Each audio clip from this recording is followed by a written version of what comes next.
मेरे अति प्रियो, आप सबको जय मसीह की। आज सुबह प्रभु का प्रभावशाली वचन मेरे साथ लूका के सुसमाचार की पुस्तक निकालिए, उसका 4 अध्याय और उसकी 24 आयत।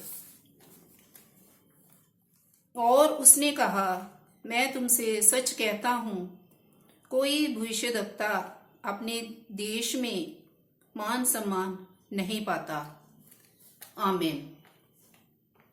परमेश्वर के लोगों, परमेश्वर के वचन में लिखा है कि कोई भविष्यद्वक्ता अपने देश में या नगर में या अपने घर में मान सम्मान नहीं पाता,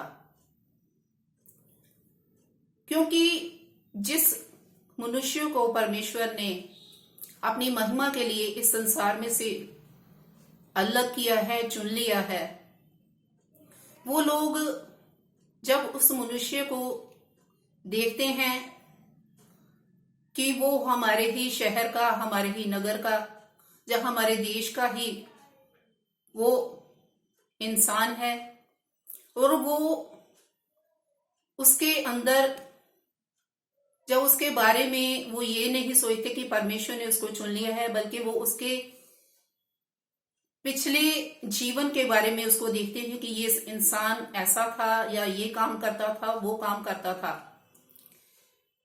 लेकिन प्रभु के प्रिय लोगों, परमेश्वर जिस इंसान को अपनी महिमा के लिए चुन लेता है और परमेश्वर उसको अपने कार्य के लिए इस्तेमाल करता है, तो हमने उस मनुष्य की पिछली जिंदगी के बारे में नहीं देखना, नहीं सोचना, बल्कि जो परमेश्वर के कार्य उस मनुष्य के द्वारा परमेश्वर करना चाहता है, जिस देश में से परमेश्वर ने उस इंसान को चुना है, या जिस घर में से, या जिस नगर में से, हमने उसकी बातों को सुनना है।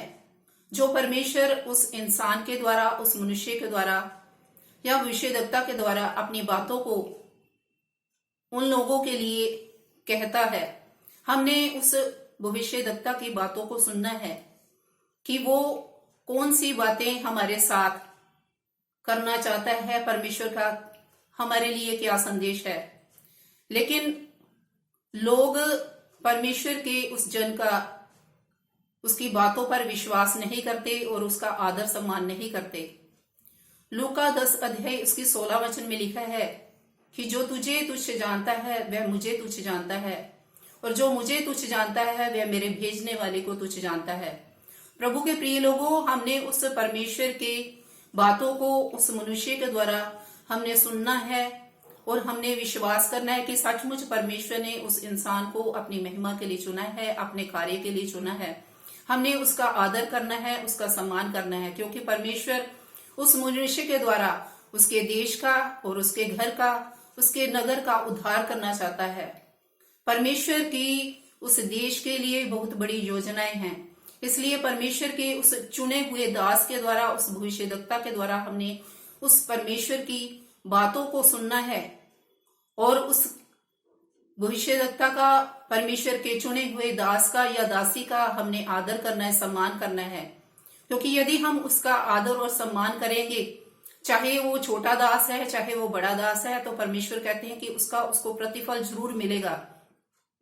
इसलिए प्रभु के प्रिय लोगों, परमेश्वर के भेजे हुए जन का अपने घर में, अपने नगर में और अपने ही देश में उसका स्वागत करें, उसका मान करें, उसका सम्मान करें, और उसके द्वारा परमेश्वर की हर एक बात को सुने और उस पर अमल करें और उस पर चलें। इस वचन से प्रभु आप सबको बहुत सी आशीष और बरकत प्रदान करे। सबको जय मसीह की। God bless you all.